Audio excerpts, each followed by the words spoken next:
The Stanley Hotel Ghosts. In the heart of the Rocky Mountains, nestled among the pine-covered slopes of Estes Park, stands a grand old hotel. Elegant, timeless, and haunted. This is the Stanley Hotel, the place where reality meets nightmare, and where every hallway seems to whisper a ghostly secret. The birth of the Stanley. In 1903, a man named Freeland Oscar Stanley, co-inventor of the Stanley Steamer automobile, arrived in Estes Park. He was dying from tuberculosis. The mountain air saved his life and inspired him to give back to the valley that healed him. By 1909, the Stanley Hotel opened its doors, a majestic symbol of luxury equipped with electricity, telephones, and running water long before most of Colorado. But as grandeur filled its halls, something else took root, a strange energy. Guests whispered about footsteps in empty corridors and lights flickering with no cause.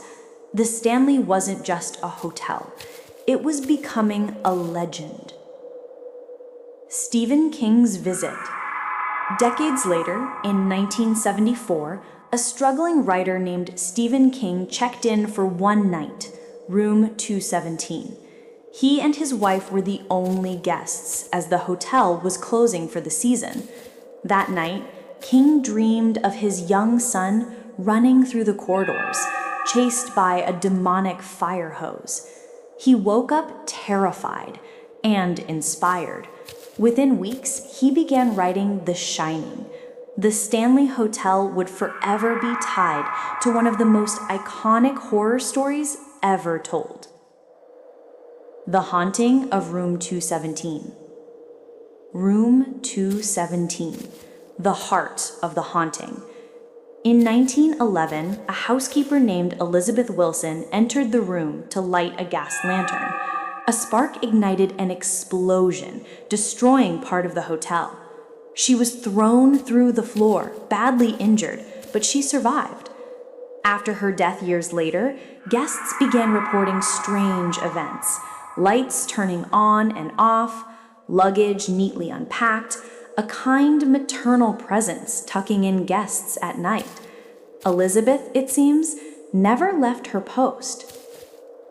The concert hall and other spirits. Down in the concert hall, another presence lingers.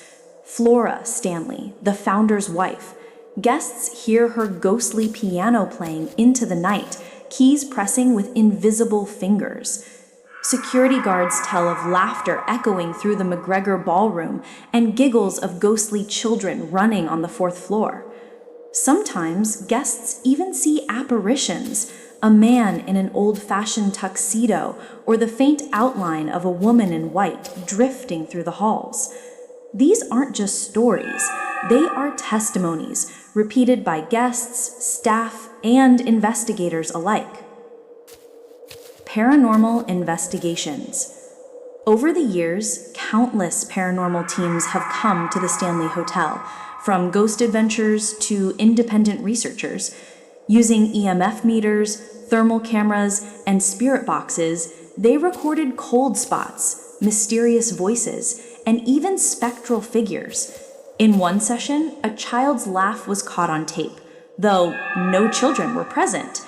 Another investigator's camera captured a faint silhouette in the ballroom mirror. Skeptics argue it's all imagination. But for those who have felt the icy chill of an unseen presence, the truth feels undeniable. The science of fear. Science offers its explanations. Old wiring causing electromagnetic fields, mountain winds creating eerie sounds, infrasound, vibrations below human hearing that trigger feelings of dread. But can science explain everything? Or is there something deeper, something spiritual, woven into the walls of the Stanley Hotel? The legacy of the Stanley. Today, the Stanley Hotel is a thriving destination, part museum, part haunted attraction, and part timeless mystery. Tourists visit from around the world, hoping to catch a glimpse of the unknown. Some leave with nothing but photos. Others leave changed, because the Stanley Hotel is more than just bricks and timber. It's a gateway between the living and the dead. And if you listen closely, you might still hear Elizabeth's gentle footsteps or Flora's piano playing in the night. This is the Stanley Hotel, where history never dies. It just lingers in the shadows.